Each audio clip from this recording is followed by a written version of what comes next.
December മാസത്തിൽ കർത്താവ് നമ്മളോട് തന്നിരിക്കുന്ന, നാം വിശ്വാസത്താൽ പ്രഖ്യാപിച്ചിരിക്കുന്ന നമ്മുടെ promise word the month of answering the prayers എന്നാണ്.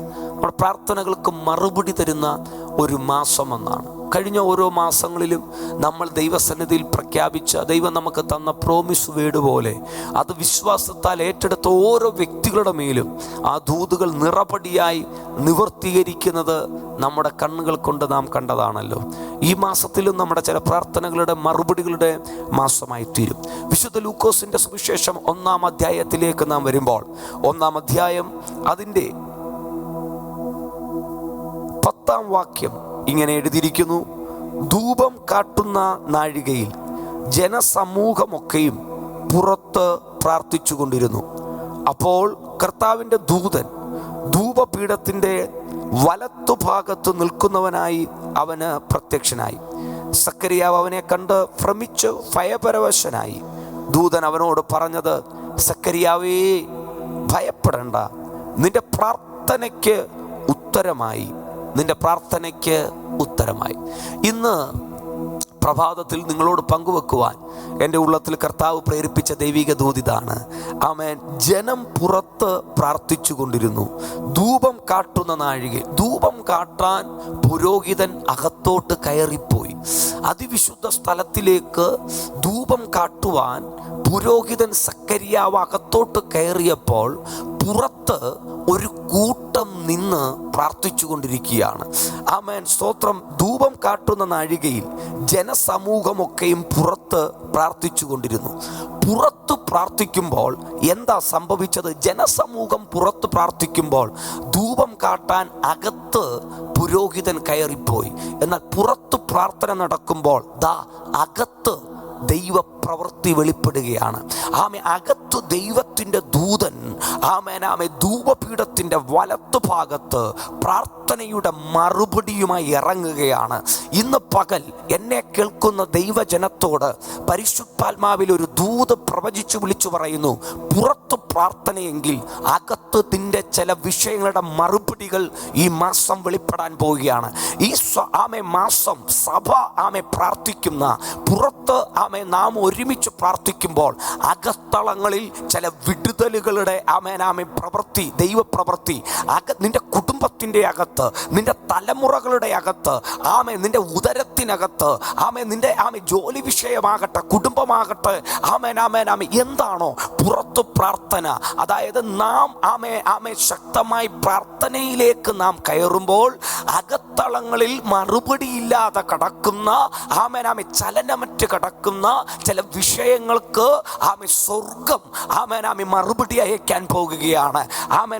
ദാനിയേലിന്റെ പ്രാർത്ഥനയിൽ ദൈവത്തിന്റെ ദൂതൻ ഇറങ്ങിയതുപോലെ ഇവിടെ സക്കറിയാവ് ധൂപം കാട്ടാൻ കയറിയപ്പോൾ പുറത്ത് ജനം പ്രാർത്ഥിക്കുന്നു. പുറത്ത് പ്രാർത്ഥന, അകത്ത് ദൈവത്തിന്റെ എൻകൗണ്ടറുകൾ, അകത്ത് ദൂതൻ ഇറങ്ങുന്നു, അകത്ത് പ്രാർത്ഥനയുടെ മറുപടികൾ വെളിപ്പെടുന്നു. ഈ മാസത്തിൽ പ്രാർത്ഥനയിലേക്ക് നാം അടുക്കുമ്പോൾ ചില മറുപടികളുമായി എവിടെയൊക്കെയോ പ്രാർത്ഥനകളെ തടഞ്ഞ ദുരാത്മ മേഖലകൾ, നിന്റെ പ്രാർത്ഥനയുടെ മറുപടികളെ ബ്ലോക്ക് ചെയ്ത മേഖലകൾ, അതിനെ വെട്ടിമാറ്റിക്കൊണ്ട് നിന്റെ പ്രാർത്ഥനയ്ക്ക് ഉത്തരവുമായി വിശുദ്ധ ദൂതന്മാർ ഇറങ്ങുന്ന ഒരു മാസമായി ഈ മാസം തീരാൻ പോകുകയാണ്. ലബോറിയ ലക്കൽക്കന ഘടക രകന ഘടക രകൽക്കന ഘടക രഹസ്യ. ഈ ദിവസങ്ങൾ പുറത്ത് പ്രാർത്ഥിക്കുന്ന ഒരു കൂട്ടം സജ്ജമാണെങ്കിൽ, പുറത്ത് ഒരു കൂട്ടം പ്രാർത്ഥിപ്പാൻ തയ്യാറാണെങ്കിൽ തിരശീലകളുടെ അകത്ത് ചില ദൈവപ്രവൃത്തികൾ വെളിപ്പെടും. കുടുംബത്തിൻ്റെ അകത്ത്, സഭയുടെ അകത്ത്, എവിടെയൊക്കെയോ. ഇത് ഞാൻ പറയുമ്പോൾ കേട്ടെ, നമ്മുടെ ഓരോ വാഗ്ദത്തങ്ങളും വചനത്തിൻ്റെ അടിസ്ഥാനത്തിൽ നാം പഠിക്കുമ്പോൾ നമ്മുടെ വാഗ്ദത്തങ്ങൾ വിത്തുകൾ പോലെയാണ് ഉപമിപ്പിച്ചിരിക്കുന്നത്. നമ്മുടെ വാഗ്ദത്തങ്ങൾ വിത്താണ്. വിത്ത് മണ്ണിൻ്റെ ഇടയിൽ, അല്ലെങ്കിൽ യോവേൽ പ്രവചനം പഠിക്കുമ്പോൾ കട്ടകളുടെ ഇടയിൽ വിത്തുകൾ കിടക്കുകയാണ്. ഈ കട്ടകൾ മണ്ണാണ്. ഈ കട്ടകൾ ഉടയേണ്ടത് ആവശ്യമാണ്. ഈ കട്ടകൾ നനയണം. ഈ കട്ടകൾ നനഞ്ഞെങ്കിലേ അത് ഉടയത്തുള്ളൂ. അത് ഉടഞ്ഞെങ്കിലേ കട്ട കട്ടയുടെ ഇടയിൽ കിടക്കുന്ന വിത്തും നനയത്തുള്ളൂ.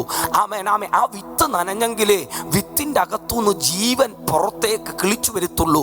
ആമേ അർത്ഥാൽ ആമേ നാം ആമേ പ്രാർത്ഥിക്കാൻ പുറത്ത് നാം പ്രാർത്ഥിക്കുമ്പോൾ നമ്മുടെ മേൽ തന്ന വാഗ്ദത്തങ്ങളാകുന്ന വിത്തുകൾ, കട്ടകളുടെ ഇടയിൽ കിടക്കുന്ന വിത്തുകൾ, ആമേൻ ആമേൻ. അതായത് പുറത്ത് പ്രാർത്ഥന, അകത്തു മറുപടി. നിന്റെ വാഗ്ദത്തങ്ങൾക്കകത്തേക്ക് ദൈവത്തിൻ്റെ സാന്നിധ്യം ചലിക്കുവാനിടയായി തീരും.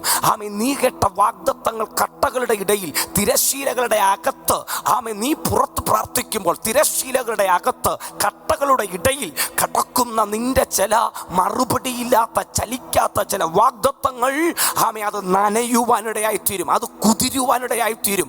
ആമേൻ ആമേൻ ആമേൻ. ആ ഭൂമിയുടെ അകത്തു നിന്നും, മണ്ണിൻ്റെ അകത്തു നിന്നും വിത്ത് പൊട്ടി അതിൻ്റെ മുള, ആമേൻ ആമേൻ, സകലരും കാണത്തക്ക രീതിയിൽ ഭൂമിയിൽ നിന്നും, ആമേൻ സ്തോത്രം, മണ്ണിൻ്റെ അകത്തു നിന്നും ആ മുള, ആമേൻ ആമേൻ, പുറത്തേക്ക് വരുന്നത് പോലെ, ആമേൻ, നീ ആമേൻ പ്രാർത്ഥിക്കുമ്പോൾ, ഞാൻ പ്രാർത്ഥിക്കുമ്പോൾ, നമ്മൾ പ്രാർത്ഥിക്കുമ്പോൾ, ആമേൻ, അകത്തളങ്ങളിൽ ചില മറുപടികൾ വരാൻ പോകുകയാണ്. ആമേ. പുറത്ത് പ്രാർത്ഥന, അകത്ത് തിരശ്ശീലകളുടെ അകത്ത് ചില ദൈവിക എൻകൗണ്ടറുകൾ, ദൈവിക ഇടപെടലുകൾ. ഈ മാസം എത്ര പേർ കൊതിക്കുന്നു എനിക്കൊരു ദൈവിക എൻകൗണ്ടർ ഉണ്ടാകണം? ആമേൻ ആമേൻ. ചില പ്രാർത്ഥനകളുടെ മറുപടികൾ എനിക്ക് ആമേൻ വെളിപ്പെട്ടു വരണം. ആമേൻ. സക്കറിയാവ് ആമേൻ അകത്ത് തിരശ്ശീലക്കകത്ത് നിൽക്കുന്നു, പുറത്ത് വലിയ പ്രാർത്ഥനയാണ്, പുറത്ത് വലിയ ഈ ദിവസങ്ങളിൽ നമ്മുടെ കൂടാരങ്ങൾ പ്രാർത്ഥനയുടെ അന്തരീക്ഷങ്ങൾ കൊണ്ട് നിറയട്ടെ. നമ്മുടെ സഭ ആമേൻ പ്രാർത്ഥനയുടെ അന്തരീക്ഷങ്ങൾ കൊണ്ട് നിറയട്ടെ. എന്തോ വലിയ ദൈവപ്രവൃത്തി, ചെറുതല്ല, വലിയ ദൈവപ്രവൃത്തി പരിശുദ്ധാത്മാവ് ചെയ്യാൻ പോകുന്നു. ആകയാൽ ഈ ദിവസങ്ങൾ ആമേൻ സമയങ്ങൾ വെറുതെ പാഴാക്കാതെ, ആമേൻ മറ്റുള്ള കാര്യങ്ങൾക്കകത്ത് ആമേൻ വെറുതെ നാം ഓടാതെ, അല്ലെങ്കിൽ അങ്ങനെ നാം നമ്മുടെ സമയത്തെ പാഴാക്കാതെ ഈ ദിവസങ്ങൾ കർത്താവിൻ്റെ പാദത്തോട് ആമേ ചുരുക്കി പറഞ്ഞാൽ ഒരു മുട്ടയുടെ മേൽ പക്ഷി പൊരുന്നയിരിക്കുന്നത് പോലെ ഈ ദിവസങ്ങൾ ദൈവ സാന്നിധ്യത്തോട്, പ്രാർത്ഥനയോട് നാം ഒന്ന് ഇരുന്നാൽ, പ്രാർത്ഥനയ്ക്കായി ഇരുന്നാൽ, ആമേൻ, ചില മറുപടികൾ നമ്മുടെ കൂടാരങ്ങൾക്കകത്ത് വെളിപ്പെടാൻ പോകുകയാണ്. ദൂതൻ സക്കറിയാവിനോട് പറയുകയാണ്, നിന്റെ പ്രാർത്ഥനയ്ക്ക് ഉത്തരമായി. ആ പ്രാർത്ഥനയ്ക്ക് ഉത്തരം വരാനുള്ള ഒരു കാര്യം, പുറത്ത് പ്രാർത്ഥിക്കുന്ന ഒരു സമൂഹം, ധൂപം കാട്ടുന്ന നാഴികയിൽ ജനസമൂഹമൊക്കെയും പുറത്ത് പ്രാർത്ഥിച്ചു കൊണ്ടിരുന്നു. അവിടെ ഒരാളല്ല, അവിടെ ഒരു ജനസമൂഹത്തെയാണ് കാണിക്കുന്നത്. അത് 2-3 പേർ ഐക്യമത്യത്തോടെ പ്രാർത്ഥിക്കുന്ന പ്രാർത്ഥനയെ കാണിക്കുന്നു. യേശു പറഞ്ഞു, ഭൂമിയിൽ 2 പേർ ഐക്യമത്യത്തോടെ. അങ്ങനെയെങ്കിൽ ഈ ദിവസങ്ങളിൽ ഐക്യമത്യത്തോടെ നമുക്ക് നമ്മുടെ പ്രാർത്ഥനയുടെ മറുപടികൾ നമ്മുടെ കൂടാരങ്ങൾക്കകത്ത്, നമ്മുടെ തിരശ്ശീലകൾക്കകത്ത്, പ്രാർത്ഥനയുടെ മറുപടികൾ, ആ പ്രാർത്ഥനയുടെ മറുപടിയുമായി ദൂതന്മാർ ഇറങ്ങുവാൻ വെയിറ്റ് ചെയ്യുന്നു. നാം ഒന്ന് പ്രാർത്ഥിക്കാനായി മുഴങ്കാൽ മടക്കിയാൽ സ്വർഗത്തിൻ്റെ ദൂതന്മാർ ചില തടസ്സങ്ങളെ വെട്ടിമാറ്റിക്കൊണ്ട് നിന്റെ ജീവിതത്തിനകത്ത് വെളിപ്പെടേണ്ട ഏത് വിടുതലാണോ, ഏത് നന്മയാണോ, അതിന് തടസ്സമായി നിൽക്കുന്ന ഏത് ദേശത്തിൻ്റെ പോരാണോ, ദേശാധിപതിയാണോ, ഏത് ദുർമന്ത്രവാദങ്ങളാണോ, അതിനെ വെട്ടിമാറ്റിക്കൊണ്ട് നിന്റെ അരികെ, നിന്റെ വലത്തുഭാഗത്ത് നിന്റെ പ്രാർത്ഥനയുടെ മറുപടിയുമായി ചില ദൈവത്തിൻ്റെ വിശുദ്ധ ദൂതന്മാർ വെളിപ്പെടാൻ പോകുന്നു. പ്രാർത്ഥനയുടെ മറുപടികൾ നിന്റെ കാതിൽ വെളിപ്പെടാൻ പോകുന്നു. ആകയാൽ ഒട്ടും മടിക്കാതെ ഈ ദിവസങ്ങൾ പ്രാർത്ഥനയ്ക്കായി നമുക്ക് സമയം വേർതിരിക്കാം, കണ്ണുകളടയ്ക്കാം, പ്രാർത്ഥിക്കാം. പരിശുദ്ധ പിതാവേ, ഇന്ന് പ്രഭാതത്തിൽ ഞങ്ങളോട് ഇടപെട്ട ദൈവിക ശബ്ദത്തിനായി സ്തോത്രം. ഈ ദിവസങ്ങൾ ഞങ്ങൾ പ്രാർത്ഥനയോട് അടുത്തു വരിക, പ്രാർത്ഥനയോടെ അങ്ങയുടെ പാദാന്തിക അടുത്തു വരിക, രക്ഷയുടെ പാനപാത്രം എടുത്ത് അങ്ങയുടെ നാമത്തെ സ്തുതിപ്പാൻ ജനസമൂഹമൊക്കെയും അവർ ഒരുമിച്ച് അവർ പ്രാർത്ഥിച്ചു കൊണ്ടിരുന്നത് പോലെ പ്രാർത്ഥിപ്പാൻ. ആ പ്രാർത്ഥനയിൽ ഞങ്ങൾ കാണുന്നില്ല, ഞങ്ങൾക്ക് കാണാൻ പറ്റുന്നില്ല, തിരശ്ശീലയ്ക്കകത്ത് എന്താ നടക്കുന്നതെന്ന് ഞങ്ങൾക്ക് കാണാൻ പറ്റുന്നില്ല. പക്ഷേ ഈ വചനത്തിൻ്റെ അടിസ്ഥാനത്തിൽ ഞങ്ങളൊന്ന് വിശ്വസിക്കുന്നു, ഞങ്ങളൊന്ന് തിരിച്ചറിയുന്നു. ഞങ്ങൾ പ്രാർത്ഥിച്ചു കൊണ്ടിരിക്കുമ്പോൾ ഞങ്ങളുടെ നഗ്ന നേത്രങ്ങൾക്ക് കാണാൻ പറ്റുന്നില്ലേലും തിരശ്ശീലകളുടെ പിൻപിൽ ചില ദൈവപ്രവൃത്തികൾ നടന്നുകൊണ്ടിരിക്കുകയാണ്. തിരശ്ശീലകളുടെ പിൻപിൽ ചില അത്ഭുതങ്ങൾ നടക്കുകയാണ്, ചില ദൈവിക ചലനങ്ങൾ സംഭവിക്കുകയാണ്, ചില ദൈവിക ഇടപെടലുകൾ നടക്കുകയാണ്. സ്വർഗം അങ്ങനെ ചെയ്യുകയാൽ നന്ദി. നിൻ്റെ ജനത്തെ അനുഗ്രഹിച്ച് പ്രാർത്ഥിക്കുന്നു. ആമേൻ. യേശു ക്രിസ്തുവിൻ നാമത്തിൽ ചോദിക്കുന്നു. കൃപ തോന്നി കേൾക്കണം പിതാവേ. ആമേൻ.